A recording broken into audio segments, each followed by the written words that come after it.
निर्भीड निष्पक्ष वृत्तांकनाचा बुलंद आवाज राजसत्ता न्यूज।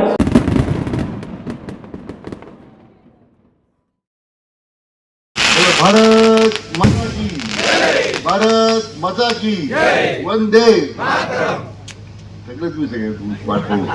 वंदे छत्रपती शिवाजी महाराज की पुण्यश्लोक अहिल्या देवी की।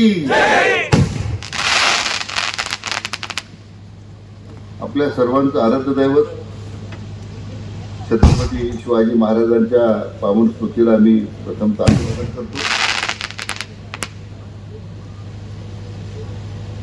पुण्यश्लोक अहिल्याबाई होळकर यांच्या पावन स्मृतीला वंदन करतो। क्रांतीज्योती सावित्रीबाई फुले, भारतीय राज्यघटनेचे शिल्पकार भारतरत्न डॉक्टर बाबासाहेब आंबेडकर, अण्णाभाऊ साठे, लोकशाहीर अण्णाभाऊ साठे आदी विभूतींना त्यांनाही मानवंदना अर्पित करतो। आणि आज आज साकूर ते बेळेवाडी या साधारण 5.5 कोटी रुपयाच्या रस्त्याच्या कामाचा शुभारंभ आणि मला वाटतं दिग्रस ते रणखांबवाडी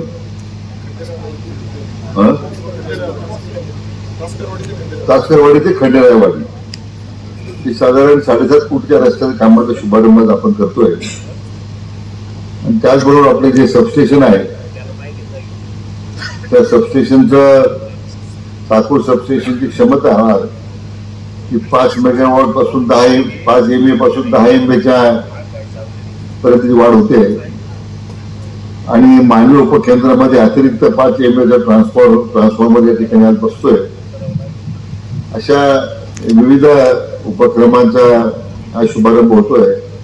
या कार्यक्रमाचे अध्यक्ष आपल्या तालुक्याचे लोकप्रिय आमदार, कार्यक्रमाचे अध्यक्ष मान्य बाळासाहेब पाटील खेमनर यांच्या अथक प्रयत्नातून आज या रस्त्याच्या कामाचा शुभारंभ होतोय। उपकेंद्राची क्षमता वाढ होते की आपल्या तालुक्याचे कार्यसम्राट आमदार सन्माननीय अमोलजी खताळ, ज्येष्ठ नेते मान्य बाबासाहेब कुटे, डॉक्टर अशोकराव इथापे, डॉक्टर अरुण इथापे, त्याचप्रमाणे बाबाजी सागर, हरीश चकोर, रवींद्र दातीर, संदीप खिलारी, किशोर पाटील खेमनर, जे आपल्या संघटनेचे आपले प्रमुख कार्यकर्ते मान्य राऊत शेखजी, साहेबराव ओलवे, ज्ञानेश्वर सागर, बरीच मोठी यादी आहे। आपले प्रांताधिकारी मान्य अरुणजी मुंडे, गटविकासाधिकारी प्रवीणजी सिनारे, नायब तहसीलदार सुभाषराव कदम, आपले कार्यकारी अभियंता संजयजी राठोड, आपले दुसरे जलसंपदा खात्याचे कार्यकारी अभियंता अमोलजी कवडे, सातत्यानं या कामाचा पाठपुरावा करणारे एक समर्पित नेतृत्व भागाचं माझे मित्र गुलाबराव भोसले आणि उपस्थित सर्व बंधू भगिनी आणि मित्र, मी प्रथमतः आपल्या सर्वांची क्षमा मागतो की संध्याकाळी 6चा वेळ होते। मला वाटतं आता 9 वाजून गेले, 10 वाजत आलेले आहेत।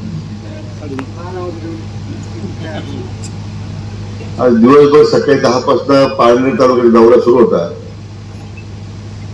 एक कार्यक्रमाला थोडा उशीर होत गेला। शेवटी शेवटचा टाकी डोकेश्वरचा कार्यक्रम आपले जे आदरणीय खिलारी गुरुजी आहेत त्यांच्या मुलाच्या दवाखान्यात उद्घाटन होतं। तिथं बस आटपणारी साकूरला आपण गेलं पाहिजे, बिरेवाडीला गेलं पाहिजे, पण या भागाकरता हा एक ऐतिहासिक क्षण आहे आणि या ठिकाणी मी हजर राहिलं पाहिजे असं माझं त्या ठिकाणी मी निश्चय केला। आणि आपण एवढ्या उशीर झाल्यानंतर हे बसून राहिला म्हणून मी आपल्या सगळ्यांना मनापासून आम्ही धन्यवाद देतो. त्या फार मोठं भाषण करणार नाही. आम्हाला आपल्या आमदार महोदयांनी सगळे मुद्दे तर घेतलेले आहे. आपल्या राज्यामध्ये आपल्या राज्याचे लोकप्रिय मुख्यमंत्री माननीय देवेंद्रजी फडणवीस यांच्या नेतृत्वाखाली अनेक निर्णय आज राज्य सरकारमध्ये घेतले जात आहेत. राज्याचे उपमुख्यमंत्री एकनाथराव शिंदे साहेब, उपमुख्यमंत्री सुनेत्राताई पवार यांची खंबीर साथ या सगळ्यामध्ये माननीय मुख्यमंत्र्यांना आहे. आणि प्रत्येक निर्णय हा एक लोकाभिमुख आहे. जनतेतही डोळ्यासमोर हे निर्णय ठेवून एक निर्णय केले जात आहेत.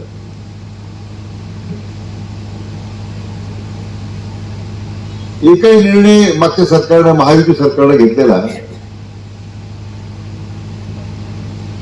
तो रद्द झालेला आहे, तो बदलला गेलेला आहे असं एकही उदाहरण आपल्याला सापडणार नाही. तुमच्यापैकी एखादं उठून सांगा मला एखादा निर्णय आमच्या सरकारने केला तो बदलला. सांगू शकाल का आपण? आपण नुसत्या फ्लेक्स बोर्ड लावून घोषणा नाही केल्या, प्रत्यक्ष त्या निर्णयाची अंमलबजावणी केली आपण.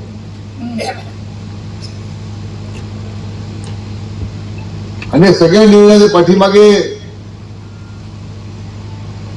एकतर ग्रामीण भागाचा विकास करताना शहरी भागाचा विकास झाला पाहिजे, नागरीकरण वाढते, परंतु प्रामुख्यानं हे राज्य दुष्काळमुक्त झालं पाहिजे ही संकल्पना माननीय मुख्यमंत्र्यांनी या ठिकाणी मांडली. आणि मी मला भाग्यवान समजतो की हे दुष्काळमुक्त महाराष्ट्र करण्याचे दायित्व त्यांनी माझ्यावर सोपवलं. जी भावना आणि जो प्रयत्न आदरणीय खासदार बाळासाहेब विखे पाटलांनी केला होता ते काम पूर्ण पुढे घेऊन जाण्याचं काम आता मला करायचं. आणि स्वर्गीय गणपतराव देशमुख हे सुद्धा त्यावेळी आदरणीय खासदार साहेबांच्या बरोबर महाराष्ट्र पाणी परिषदेमध्ये काम करत होते.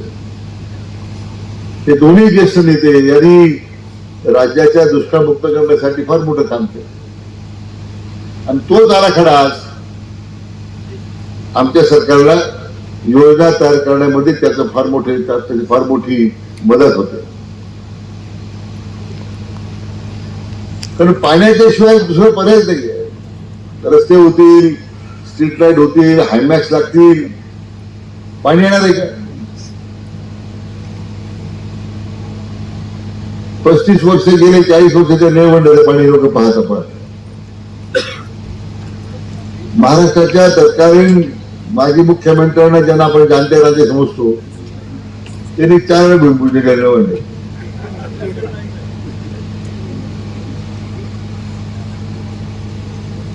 पण एकच फक्त ते काम झालं त्यामध्ये की राजकारण करायचं आणि विखे पाटलांना बंधन करायचं.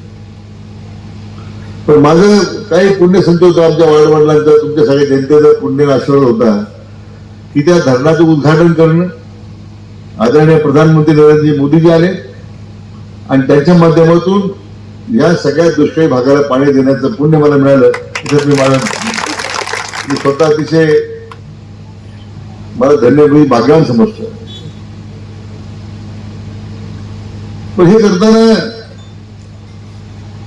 सरकारची म्हटल्याप्रमाणे जी भूमिका आहे की कोणताही निर्णय करताना तो शेतकरी भिमुख झाला पाहिजे, लोकभिमुख झाला पाहिजे. आज मी जवळाला पारनेर तालुक्यामध्ये 19 मेगावॉटचं सबस्टेशन उद्घाटन केलं. सोलारचं सबस्टेशन 19 मेगावॉट, निम्मा पारनेर तालुक्यात कव्हर होतो. आज लोकांना सकाळ दिवसा वीज पाहिजे जी घोषणा मान्य देवेंद्रजींनी केली होती, आज त्याची प्रचिती लोकांना यायला लागलेली आहे. दिवसा वीज मिळण्यापेक्षा लोकांची काय मागणी होती, संध्याकाळी 6 ते 9 लाईट जाते. आता एका ट्रान्सफॉर्मरवर जर 10 कनेक्शन अधिकृत घेतलेले तर 50 कनेक्शन चालले तर काय होणार? तो 30 एम्पियरचा जो लोड आहे तो जर वाढला की ऑटोमॅटिकली तुमचा फिल्ड ट्रिप होणार नाही. आता तर सरकारनं वीज माफ केले 100%. मला वाटतं आता या सगळ्या प्रयत्नामध्ये सरकारच्या तुमचं सगळ्यांचं सहकार्य अपेक्षित आहे. टप्प्याटप्प्याने मला वाटतं पुढच्या 2-3 वर्षामध्ये 100% सोलरायझेशन होणार आहे. आपल्या धरणाच्या जायकवाड म्हणजे तुमच्या नागपूर भागात सुद्धा जेवढे 5,000 तलाव आहेत ते सुद्धा तुम्ही आम्हाला सांगा. आम्ही तिथे सौर ऊर्जा पंप आहे त्या ठिकाणी पाणी बसून टाकतो. त्याची काय अडचण नाहीये. कारण आता तुमच्या या सरकारी जागेमध्ये जिथं असेल तिथं सौर सबस्टेशन उभा करण्याचा आपला प्रयत्न आहे. आता ही जी तुमच्या सबस्टेशनची क्षमता वाढवली याचं रूपांतर जर ते जमीन उपलब्ध शासनाची जमीन उपलब्ध असेल त्या जमिनीवर तातडीने आम्ही सोलरचं सबस्टेशन उभं करायला तयार आहोत की ज्यामुळे या भागातल्या लोकांना दिवसा लाईट आपण देता येईल.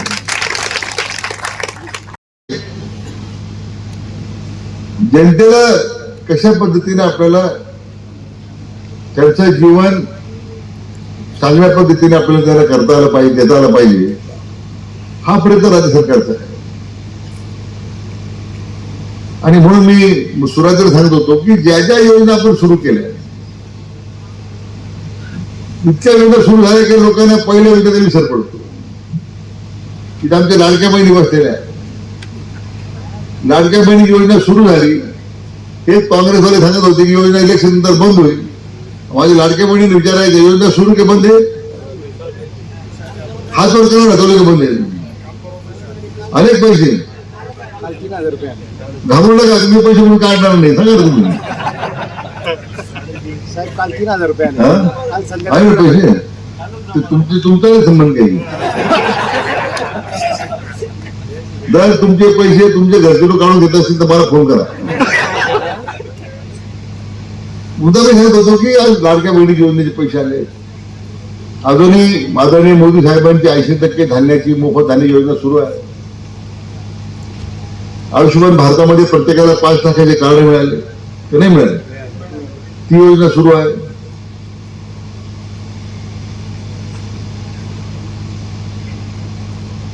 आणि म्हणून जे निर्णय सरकारमुळे आपण जे केलेले आहेत, मी वीज बिल माफीचा निर्णय आपण सांगितला. आणि आता पुढच्या महिन्यात 30 जून पर्यंत आपण जी कर्जमाफीची घोषणा केली ती 100% आपण अंमलबजावणी करणार आहोत.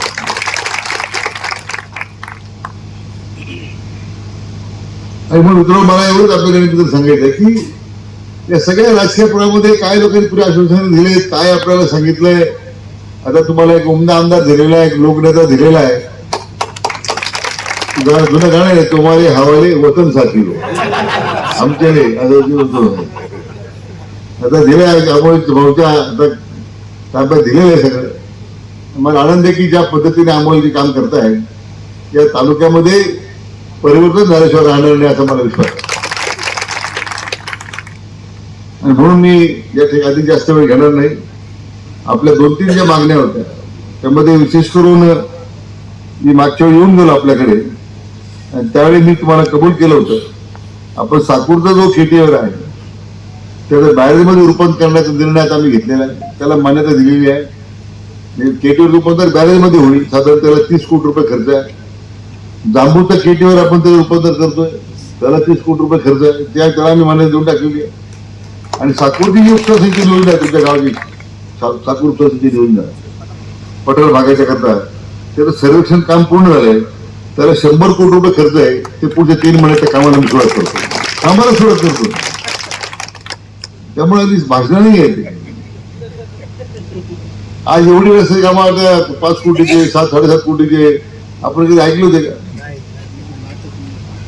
निवडणूक आली 1 किलोमीटर असतं शुभारंभ त्याची एक निवडणूक आहे. अशा किती निवडणूक आली 1 किलोमीटरवर माहिती. पण ते सगळं मला वाटतं जो शेवटचा मुद्दा राहिला तो MIDC संदर्भातला. मी अमोलजीने सांगितलं की लवकर कार्यवाही सुरू करा. जमीन भू संपादनाचं काम आपल्याला लवकर करावं लागेल. 23 तारखेला त्या शिर्डी MIDCचं त्या ठिकाणी जो संरक्षण उत्पादन कारखाना आहे त्या प्रकल्पाचा शुभारंभ मी करतोय. 2000 कोटी रुपयाची गुंतवणूक आपल्या तिथला मुलगा आहे निधे कोलारचा. तरी आणखी त्याला 600 एकर जमीन वेलवंडीला दिली श्रीगोंदा तालुक्यामध्ये. आणखीन 1000 एकर जमीन उस्मानाबाद धाराशिव जिल्ह्यात दिलेली आहे. त्याची तयारी आहे. म्हणजे तो उलट अधिक मागणी करतो की मला जमीन द्या. आणि अनेक बाकीचे उद्योग यायला तयार आहे. आपला जिल्हा आता संरक्षण उत्पादनाचं एक केंद्र म्हणून पाहतो आणि त्याचा फायदा आपण उचलता आला पाहिजे. म्हणून मला वाटतं एखादं काम कमी हरकत नाही. MIDCच्या भूसंपादनाकरता आता रामोजी आपल्याला काम करण्याची गरज आहे. कारण उद्याच्या येणाऱ्या मुलांच्या तरुणांच्या भविष्याकरता आपल्याला तोच विचार करायचा. हे राजकारण चालू राहील. हायकडे गेला तो तिकडे आला रात्री दिवसा तर काही फरक पडत नाही. ही येणारी जी पिढी आहे त्यांना ही सवय नाही. ते त्यांनी ज्यांचा तो काम केलं त्यांच्यासाठी आपण काम केलं ते 100% तुमच्यावर आहे. आणि म्हणून ही भूमिका तरुण पिढीच्या भविष्याकरता करायची. मी कालच आम्हाला सांगितलं मला 150 मुलं तुमच्या ITI झाल्याचं मला नाव द्यावं त्या नोकरी देऊन टाकतो. 150 पोरांनी ITI करा. ITI झाल्याचं आणून द्या. यादी करा. आणि तो कोणत्याच पक्षाचा तर करू नका. तो एकदा आपल्या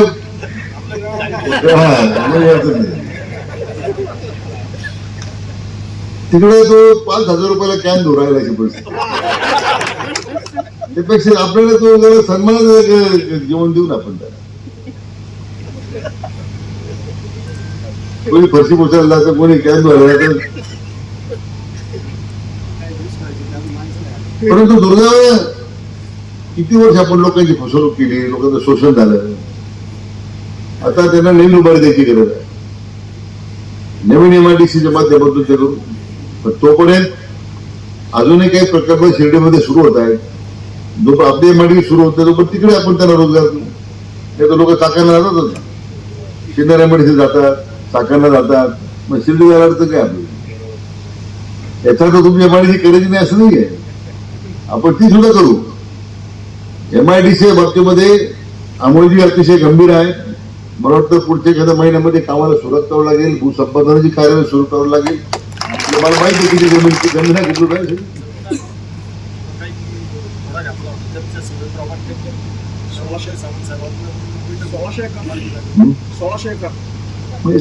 1600 एकर म्हणजे ती 1600 एकर अशी काहीतरी पाहिजे. म्हणजे तुम्हाला या भागातली जमीन उपलब्ध करताना मी सांगतो की माझी जबाबदारी उद्योग आणण्याची. माझी जबाबदारी 5,000 कोणाला रोजगार देण्याची. ते आपण करू. म्हणून तुम्ही थोडं मन मोठं करा. जमीन उपलब्ध करून जमीन मला नको ती MIDCला द्यायची. आपल्याला MIDCच्या दृष्टीने उद्योग या ठिकाणी आणायचे. उद्योगाला पाणी लागणार आहे. पाणी मंजूर करून त्याला जेवढं पाणी लागेल ती द्यायची. मी खात्याचा मंत्री ती द्यायची माझी तयारी आहे. त्यामुळे उद्याच्या येणाऱ्या भविष्याच्या वाटचाली करता आपण परिवर्तन केलं विधानसभेच्या निवडणुकीत. तर उद्या तेवढ्यापुरता आपण थांबून चालणार नाही. त्या तालुक्याच्या सामान्य जनतेच्या जीवनामध्ये आणि जे आमची येणारी तरुण पिढी आहे त्यांच्या आयुष्यामध्ये आपल्याला एक नवं परिवर्तन घेऊन आणायचं आहे. त्यासाठी आपण सगळे म्हणून काम करूया एवढी अपेक्षा व्यक्त करतो. मनापासून आपल्या सगळ्यांना धन्यवाद देतो आणि थांबतो. जय हिंद जय महाराष्ट्र.